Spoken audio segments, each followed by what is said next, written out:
ایک دفعہ کا ذکر ہے، ایک گاؤں میں ایک غریب آدمی رہتا تھا جو بہت ہی سمجھدار اور عقل مند تھا۔ اس کے گھر میں صرف اس کی ایک بیوی تھی۔ یہ دونوں میاں بیوی اتنے غریب تھے کہ کئی روز تک فاقہ رہتا۔ گھر کی تمام چیزیں ایک ایک کر کے بک گئیں، بس ایک بطخ رہ گئی۔ بھوک نے انہیں بہت زیادہ ستایا تو اس شخص نے اللہ کا نام لے کر بطخ کو ذبح کر دیا اور اپنی بیوی کے حوالے کرتے ہوئے کہا، اس کو پکا لو۔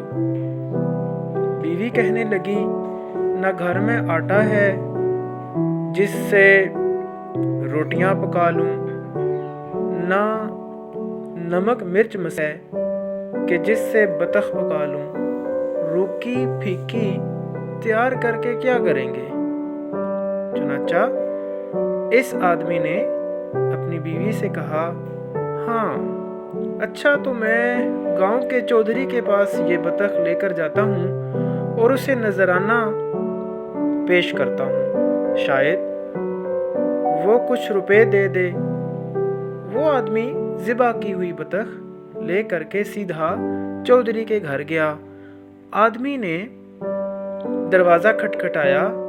چودھری گھر سے باہر آیا تو اس نے وہ بطخ دکھاتے ہوئے کہا، ہاں چودھری جی، میرے پاس صرف یہ ایک سہارا تھا، سو وہ آپ کی نظر کرنے لایا ہوں۔ چودھری اس آدمی کو گھر کے اندر لے گیا، پھر اپنی بیوی بچوں کو آواز دے کر بلایا اور ان کے سامنے اس شخص سے کہنے لگا، تم خود ہی یہ بطخ ہم لوگوں میں بانٹ دو، مگر خیال رہے ہر ایک کو ٹھیک حصہ ملے۔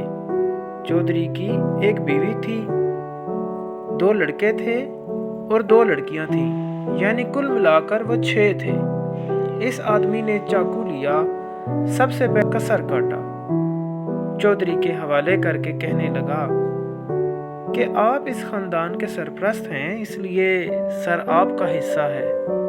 اس کے بعد اس نے بطخ کی ناک کاٹی اور چودھرائن کے حوالے کرتے ہوئے بولا، آپ اس گھر کی مالکہ ہیں، اس لیے آپ کو مرد کی ناک کی حفاظت کرنی چاہیے، اس لیے یہ ناک آپ کی ہوئی۔ اس کے بعد اس نے دونوں پاؤں کاٹے اور دونوں لڑکوں کے حوالے کرتے ہوئے کہنے لگا، تم اپنے باپ کے پاؤں ہو، یعنی تم اپنے باپ کا سہارا بنو گے، اس لیے یہ دونوں پاؤں تمہارے ہوئے۔ اس کے بعد اس آدمی نے دونوں پر کاٹے اور دونوں لڑکیوں کے حوالے کرتے ہوئے بولا، تم دونوں اسی طرح پنکھ اڑاتے ہوئے دوسرے گھروں میں چلی جاؤ گی، اس لیے یہ پنکھ تمہارا حصہ ہے، اور یہ باقی حصہ جو بچا وہ خود ہی لے لیا، وہی گوشت سے بھرا ہوا تھا۔